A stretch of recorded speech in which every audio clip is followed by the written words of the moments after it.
আমার কপালটাই খারাপ, যাই আমি ফেসবুকে করতে যাই তাতেই আমি ঠকে যাই। এই যেমন ধরো একটা প্রেম করেছিলাম 19 সালে, তো তা করতে গিয়ে ঠকে গিয়েছি, আর এখন ফেসবুক থেকে জিনিসপত্র কিনেও ঠকে গেলাম। তো চলো আজকে সেই গল্পটা তোমাদের শোনাবো। গুড মর্নিং বন্ধুরা, কেমন আছো তোমরা সবাই? আশা করি ভালো আছো। আমি কিন্তু ভালো নেই। এই যে দেখেছো, ঘর দৌড় ঝাড়াঝুড়ো করে এতগুলো বোতল সব বেরিয়েছে লোহা লাখ করে, এগুলো সব বিক্রি করে পুজোর বাজার করতে যাব। তো দেখি ক টাকা হয়। আমাদের এখানে বোতল 12 টাকা কেজি, আর ওই লোহা 25। তোমাদের ওখানে কত অবশ্যই জানিও। তবে আমি ভেবেছি এবার এই সব বিক্রি করেই কিছু না কিছু একটা করব। আগের বছরে যত ছিল আর এবছরে যত ছিল সব মিলিয়ে প্রায় ধরো 300-350 টাকার মতো হয়েছিল আমার। তো ভাবলাম এই দিয়ে চলো কাজ চলে যাবে, একটা কিছু তো কেনা হবে। তোমাদের শপিং কতদূর অবশ্যই জানিও। তো এখন একটা পার্সেল এসেছে, তো সেটা নিতে যাবো। তো টাকাটা রেডি করেছি, এবার চলো পার্সেলটা নিয়ে আসি, তারপর আবার আসতে। চলো পার্সেল নিয়ে আমি চলে এসেছি। চলো এবার তোমাদেরকে সবগুলো দেখাবো। এই 2-1 দিন ধরে, তো 2-1 দিন কি 4-5 দিন ধরে ভিডিও কোনো আপলোড করা হয়নি। তো ধরো শপিং টপিং করতে আর ঘর ঝাড়াঝুড়ো করতেই ব্যস্ত ছিলাম, তো সত্যি সময় হচ্ছিল না। তো সেই জন্য ভাবলাম চলো আজকে তোমাদেরকে সব কিছু দেখিয়ে ফেলি। বেশি কিছু যেহেতু কিনিনি, ওই জন্য অত দেখানোর মানে ইয়েও নেই। তবুও আমরা ছোটোবেলায় যখন কেউ নতুন জামা কিনতো না, দৌড়ে তার বাড়ি চলে যেতাম, যে তার জামা দেখে আসতাম। অনেকে আবার এমনও ছিল জামা কিন্তু দেখাতো না, যদি জামা পুরনো হয়ে যায় সেই কারণে।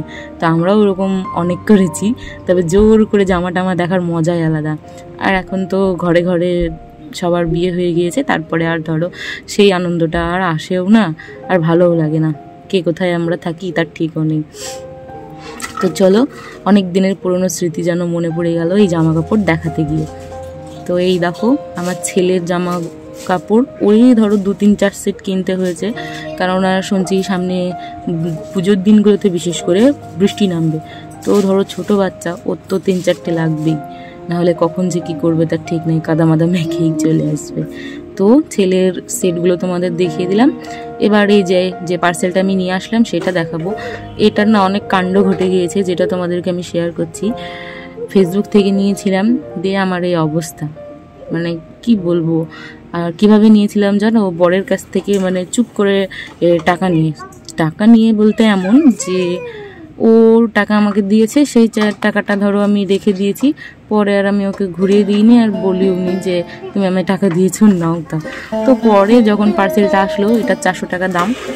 তো নেওয়ার সময় আমি তখন বলেছিলাম যে এই দেখো তুমি টাকা দিয়েছিলে, তো সেটা তোমায় ঘুরিয়ে দিইনি, তো সেই টাকার একটা বেডশিট নিয়েছি, যেহেতু পুজোর সময় বেডশিট তো লাগবেই সব কিছুর সাথে, তো সেই জন্য নিয়ে নিয়েছি। আর এই দেখো এমন ছাপা, এই যে সাইডে দেখতে পাচ্ছ ছাপার দিয়ে দিয়েছি।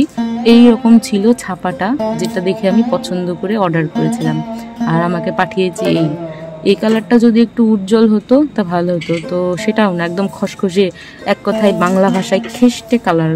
নিশ্চয়ই অনেকে বুঝতে পারছো কথাটা বলছি কি রকম। তো ওই রকম কালার, হ্যাঁ, ক্যামেরায় দেখে অতটা মনে না হলেও একদম মানে কি বলবো, যাত্রা কালার। আমার তো একদম পছন্দ হয়নি, এত রাগ হয়েছে যে আমি ছুঁড়েই ফেলে দিচ্ছিলাম। তো তাও 400 টাকার জিনিস গায়ে বেঁধে যাচ্ছিল।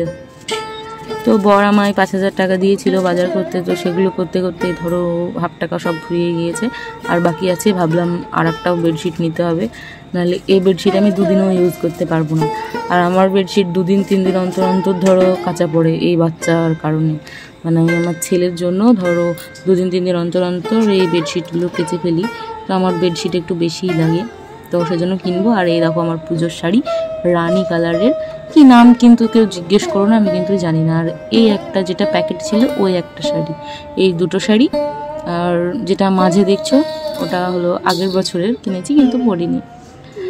তো এইদিকে আমার ছেলে বললো যে মা আমার হাতে ব্যথা করছে, তো ওরে একটু মানে হাতটা একটু টিপে দিচ্ছিলাম। এই যা, ভিডিওটি সম্পূর্ণ দেখো, তাহলে বুঝতে পারবে আমি কোথায় থেকে কার কাছ থেকে কি নিয়েছিলাম, দিয়ে ঠকেছি।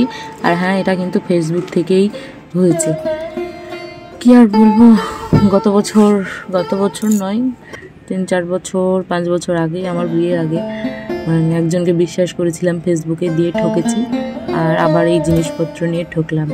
ফেসবুক আমাকে শুধু সারা জীবন ঠকিয়েই গেল, আর জীবনে কোনোদিন কোনো কিছু নেব না। আমি তো বরকে বলতেই পারছিলাম না যে এই ব্যাপার, দিয়ে তবুও অনেক সাহস করে রাত্রে বললাম যে এই দেখো নিয়েছি বেডশিট, আর এরকম এসছে। দিয়ে আমাকে বকলো যে তোমাকে তো বলেইছি এসব জায়গা থেকে কিচ্ছু নেবে না, তারপরেও নিয়েছো। তো কি বলবো, 400 টাকা গেল তো বলে বকেই দিল। তো যাক, কিছু আর করার নেই, শিক্ষা হলো আমার, আর কখনো এসব কিছু নেব না। কি যাতা একদম। তোমরাও কেউ কিছু নিও না, অনেক চেক করে তবে অনলাইনে কিছু কিনো, কেমন? এই যে ফেসবুক, হ্যাঁ, ফেসবুকের এখান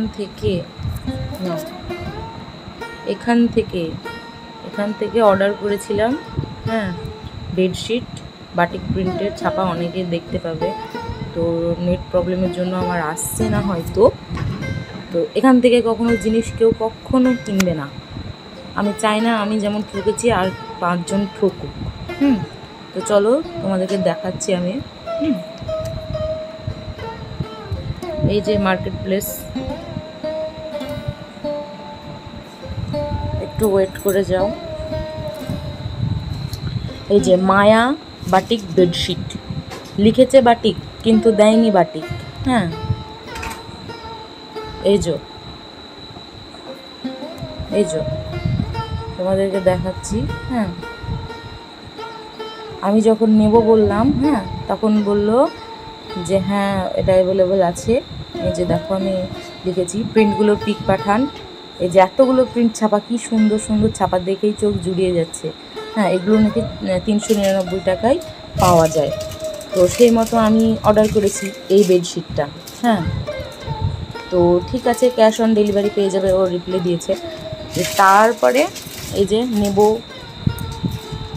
অ্যাড্রেস সব দেওয়া হয়ে গেছে। তারপরে ও বেটি, হ্যাঁ, কনফার্ম করে নিয়েছে অর্ডার, তারপরে অর্ডার পাঠিয়ে দিয়েছে। হ্যাঁ, আর এই যে লিখেছে পার্সেল পেলে অবশ্যই জানিও কেমন হয়েছে, থ্যাংক ইউ।